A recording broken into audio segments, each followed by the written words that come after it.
Okay, here's a little thing on attitude. You have exactly what you want. Now that'll bug some of you. It used to bug me. You are in life exactly where you want to be. And somebody's going to say, no, I'm not. I didn't sign up for whatever, you name it, and we can all talk about the things we're dissatisfied with. By the way, there's nothing wrong with dissatisfaction because that's what's going to move us on to do something. But I want you to understand this concept and that. The reason I say this is you get exactly what you say. You need to be very careful about what you speak in all areas of your life, but even in this one. If you take a look at something, I've heard some good, wonderful people make statements like this when we're talking about preparedness. Well, if it ends up being the bomb, I want the first one to go off right over top of my house and take me out just like that. That's a lousy attitude, I think. Now, by the way, if it happens to go off over top of your house and takes you out like that, you don't have to worry about anything. But I think asking for it's the wrong attitude. I hear some people say, you know, if it really gets bad, and they go through these lists of things, of all the terrible things that happen, and say, I just want to die.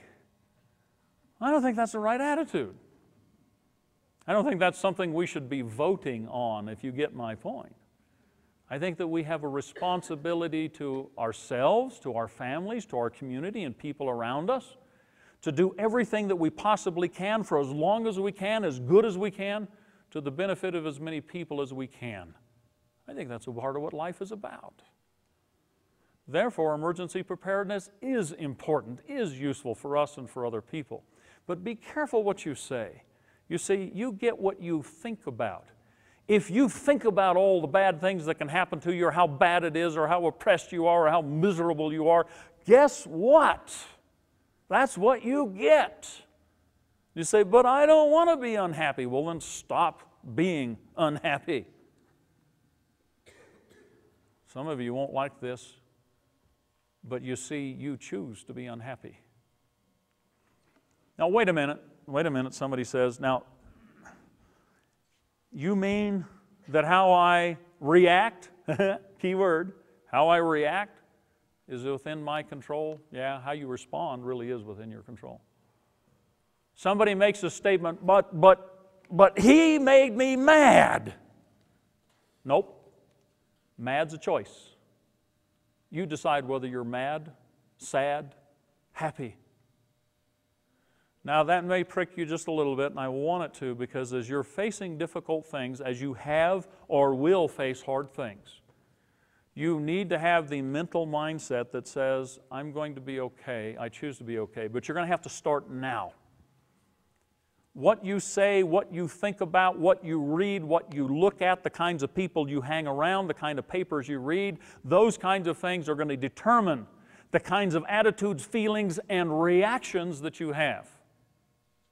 If you will change your teachers, here's a principle, here's a concept, real simple. You become like your teachers. Well, I'm not in school anymore. Every day you wake up, you're in school. The people you hang around with will teach you. It's an interesting fact, and I wish we could spend a little more time on that, on this little idea right here. But if you will take the average income of all the people you hang around with, guess what? It's probably about the same income you have. You want to have more? Hang around people that have more. Guess what? You get more. It's interesting about life in general. Now, the only reason I want to give this concept to you is be careful what you say, what you think, what you read, and get that book that I told you about. Remember Viktor Frankl? That's what this is about. It's about developing attitudes. Now, he doesn't say it in every way that I'm talking about in here, but if you'll read this and understand the principles that he's talking about in here, it'll make a difference in who you are and who you can become.